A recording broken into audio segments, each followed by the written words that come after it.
자, 우리 에베소서 2장 우리 8절에서 9절을 보겠습니다. 에베소서 2장 8절에서 이제 9절입니다. 자, 같이 말씀 읽겠습니다. 바른 성경 290쪽입니다. 너희가 믿음으로 말미암아 은혜로 구원을 받았으니 이것은 너희에게서 나온 것이 아니라 하나님의 선물이다. 행위에서 나온 것이 아니니 이는 누구도 자랑치 못하게 하려는 것이다. 아멘. 자, 오늘은 이제 은혜의 교리를 좀 보겠습니다. 여러분, 이 말씀을 많이 아마 보았고 들었을 거예요. 그런데 9절에 보니까 행위에서 나온 것이 아니니 하는 이 말씀을 유심히 잘 봐야 됩니다. 왜냐하면 사실은 이제 교회 생활을 좀 하다 보면은 이 가장 부딪히는 그 교리가 뭐냐면 이 은혜 교리예요. 은혜 교리 보면은, 왜냐하면 성경을 가만히 읽어보면은 어떻게 보면은 이게 그러니까 카톨릭처럼 행위와 믿음이 결합돼서 하나님 앞에 구원받는 게 아닌가 싶은 그런 생각도 들고, 완전하게 어떤 하나님의 전적인 은혜로 우리가 구원받는다고 하면은, 근데 예수님은 또 복음서에 이렇게 보면은 뭐 어떤 행위에 대한 요구도 분명히 하시는 것 같은데, 이게 또 그러면 또 은혜라고 할 수 있겠는가? 그러니까 가장 많이 접하면서도 가장 부딪히는 교리가 이 은혜 교리예요. 근데 우리가 이제 8절에 보니까 너희가 믿음으로 말미암아 은혜로 구원받았으니 라고 했죠. 그러니까 믿음으로 말미암아. 그러니까 분명히 구원은 내 행위하고는 아무 상관이 없는 거예요.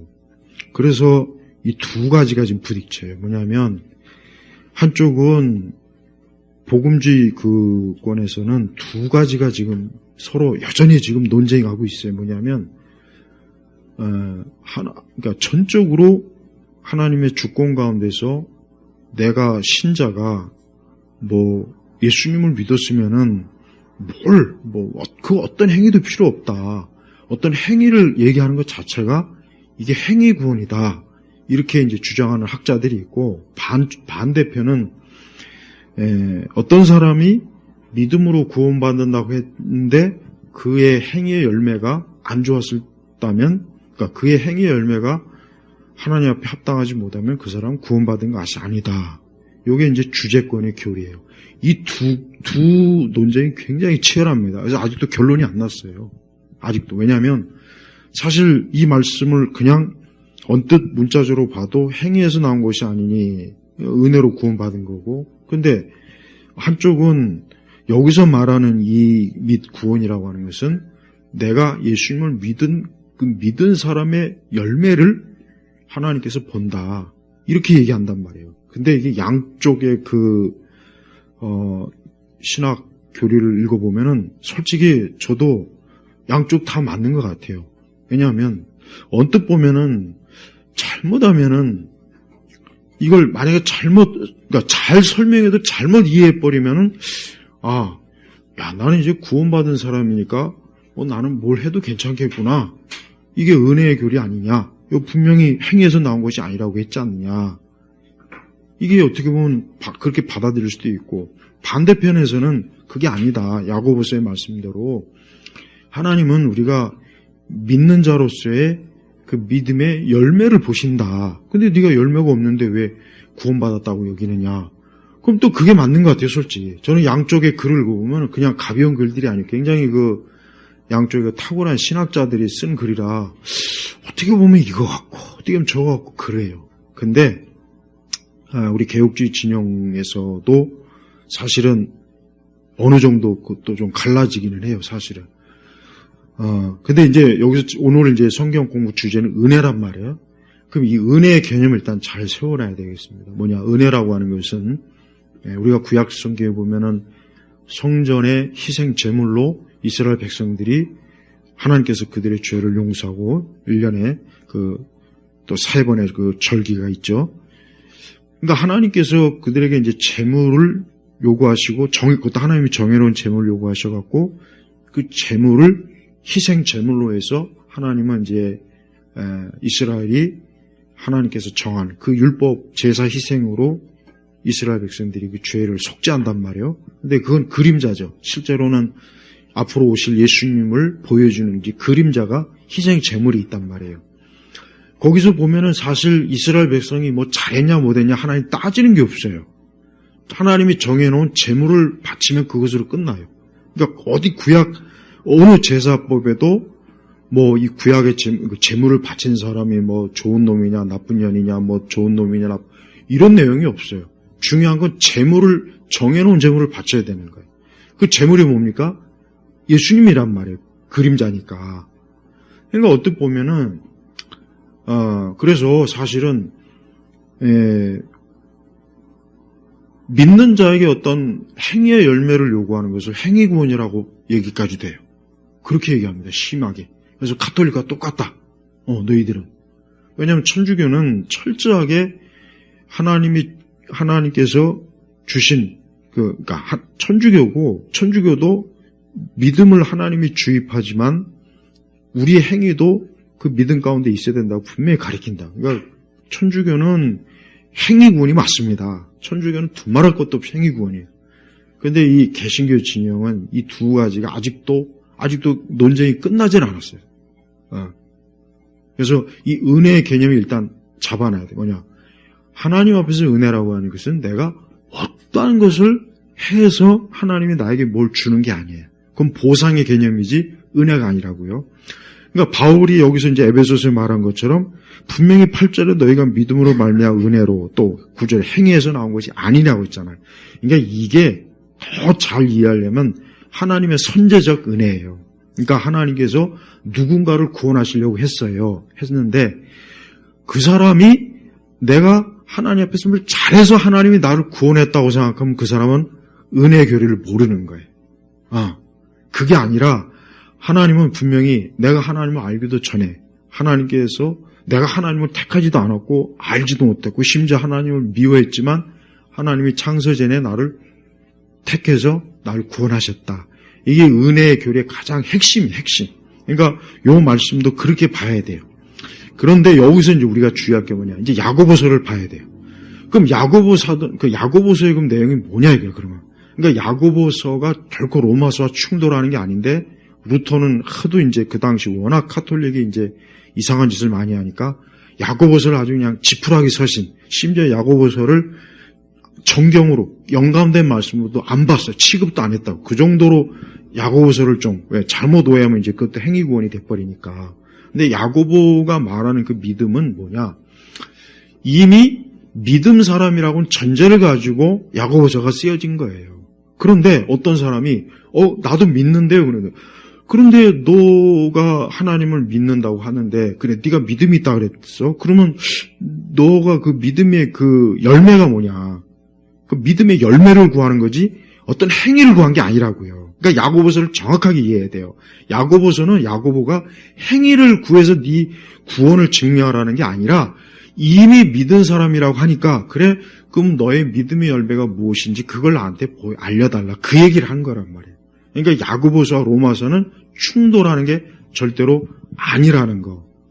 이거를 우리가 잘 알아야 돼. 그러니까 오늘 이 에베소서도 뭐냐면 하나님이 나를 전적으로 선택하고 나를 하나님이 창세전부터 하나님의 자녀로 딱 찍은 거. 이게 바로 은혜, 여기서 말하는 그 은혜는 그 개념을 얘기하는 거예요. 그런데 이게 구절만 따로 떡 띄어갖고 행위에서 나온 것이 아니니 이는 누구도 자랑치 못하게 하면 요건데 잘못 이해해버리면 아까 얘기했지만은 그래? 하나님은 뭐 내가 하나님 믿어서도 뭘 해도 나는 이제 구원받은 사람이니까 문제가 없겠구나. 그걸 얘기하는 게 아니라고요. 요거를 잘 이해해야 돼요. 정말 조금만 핀트가 벗어나면은 잘못한 오해를 해버려요.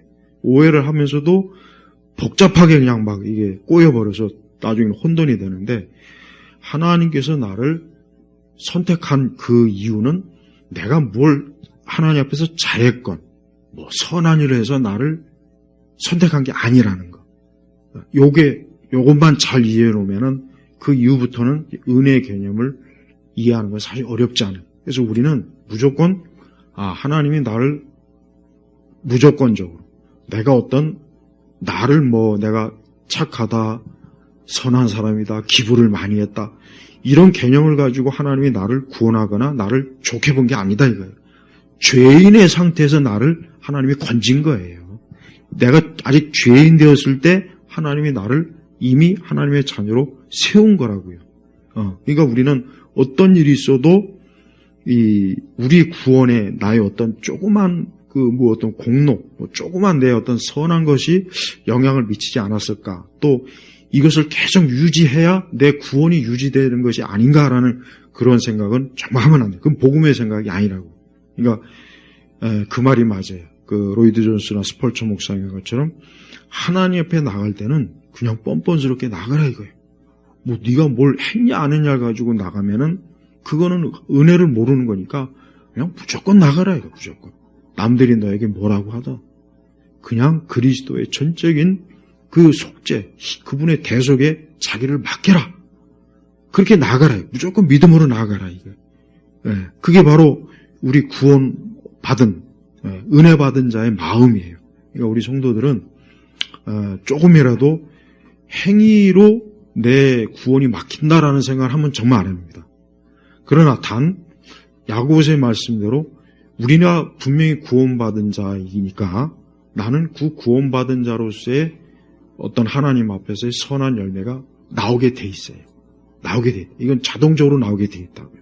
근데 그거를 행위로 여기지 말고 은혜의 열매로 여기라는 거예요. 그러니까 은혜의 열매하고 행위 열매하고 다르잖아요. 딱 요것만 구분하면은 이제 헷갈릴 건 없어요. 여기서 제가 꼭 드리고 싶은 말이 뭐냐면 난 좀 자꾸 이상한 가르침을 하더라고요, 누가. 우리 조상들은 구원 받았냐, 안 받았냐 하는데, 어떤 사람이, 아주 이상한 사람들이, 구원 받았다고 자꾸 얘기하더라고. 유명한 사람들 자꾸. 그러면서 교묘한 그 논리를 펴더라고요. 양심에 의해서 율법이 심어졌다는데 헛소리 하더라고요. 아니에요. 우리 조상들 구원 못 받았습니다. 아니 우리 조상들이 양심에서 구원받을 것 같으면 예수님이 왜 쓸데없이 왜 옵니까? 예수님이 이 땅에 와서 왜 고난받아요? 그냥 다 양심에 의해서 구원받으면 되잖아. 양심의 새겨진 율법에 의해서. 그러니까 그걸 그렇게 얘기하는 사람이죠. 근데 거기에 많은 사람이 넘어가요. 우리는 조상이 구원받았거나 안 받고 우리는 나하고는 아무 상관이 없어요. 그건 우리하고 뭔 상관이에요. 이순신이 구원받았냐 안 받냐. 그게 뭐가 중요해요. 본인 구원이나 생각하라고. 본인 구원이나. 그러니까 자꾸 복음이라고 하는 걸 오해를 하는 거예요. 이거 똑같은 거예요. 우리가 은혜로 구원받은 거예요. 그럼 이 은혜는 뭐냐? 여기에는 그리스도의 속죄, 대속이 있는 거라고, 이 은혜. 그러니까 은혜가 되는 거지. 그러면 우리 조상들이 명확하게 예수 그리스도 희생과 속죄, 대속이 있습니까? 없잖아요. 근데 유대인들은 희생 제사의 그 예표를 보여줬어요. 그러니까 유대인들의 참 유대인들은, 참 이스라엘은 오실 메시아를 그 희생 제물을 통해서 보고 믿은 거예요. 그래서 구약 성도들은 믿음으로 구원받는 거라니까요.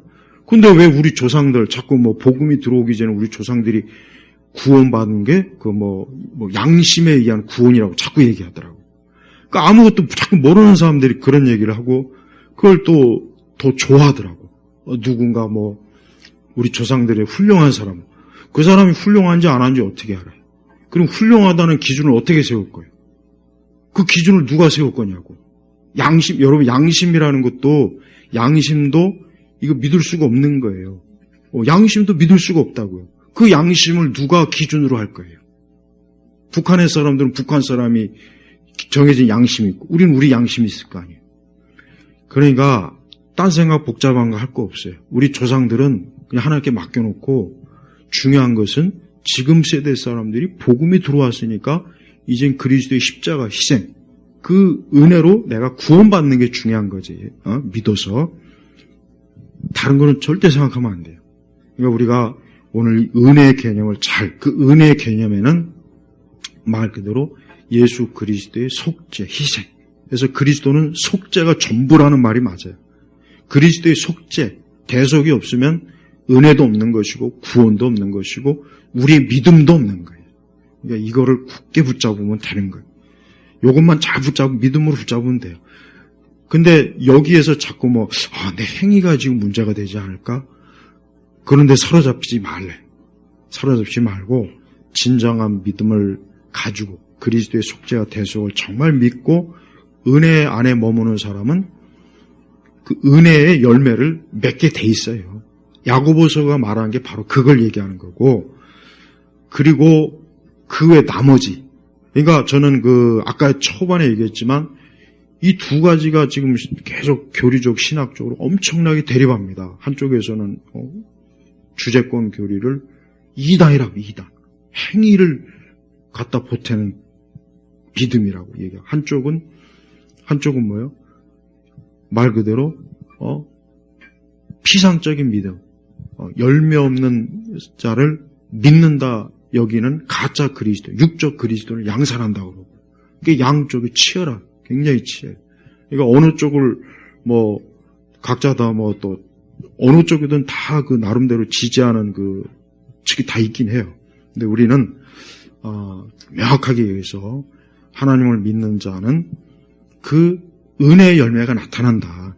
행위의 열매가 아니라 은혜의 열매가 나타난다고 보면 됩니다. 그래서 우리 성도들이 내가 내 행위로 하나님을 이렇게 해서 하나님이 나를 구원하시고 내 구원을 더 챙겨주시고 이렇게 그런 생각을 하지 말고, 그래 내가 예수님을 믿는데, 아니 믿는 그리스도인으로서 내가 하나님의 형상을 회복하고 은혜 받은 자로서 난 이제 은혜의 열매를 맺는다. 그래서 전적인 그 열매조차도 하나님의 은혜로 맺는 거예요. 만약에 하나님이 나를 택하지 않아서 내가 진짜 말 그대로 지금 세상에서 육적으로 그냥 살고 있어요. 그러면 내 행위라는 건 뻔하잖아요. 육신적일 거 아니에요. 모든 게 다. 그게 바로 은혜가 없는 삶이라고. 그러니까 우리가 어떤 이유든지 하나님은 내가 죄인이라는 걸 아시고 내가 죄의 본성을 가지고 있다는 걸 안다 이거예요. 그러니까 그런 거에 의해서 내가 구원 받느냐 안 받느냐 하나님은 기준을 안 두니까 나는 주님을 믿습니다. 날 구원의 자를 이끄신 하나님께 감사합니다 하는 믿음으로 하나님 앞에 사시면 돼요. 그러니까 오늘부터 이거는 헷갈릴 필요는 사실 없어요. 헷갈릴 필요는 없는데 워낙 이게 자칫 잘못 생각하면 이게 또 헷갈릴 수도 있는 거니까. 그래서 우리 죽은 조상들 걱정하지 말고 자기 구원이나 걱정했으면 좋겠어요. 자기 구원은 걱정 안 하면서 왜 죽은 조상은 그렇게 그냥 들먹이는지. 하여튼 우리나라 사람들은 조상을 너무 찾아서 큰일이에요. 그거 찾지 말고 우리는 그리스도를 찾으면 됩니다. 자, 우리 오늘 이 시간 다 같이 짧게 오늘 우리 교회를 위해서, 우리 자신을 위해서, 특별히 오늘 말씀 구원의 확신 믿음 더 견고하게 갖도록 우리 함께 다 같이 기도하는 시간 갖겠습니다. 기도하겠습니다.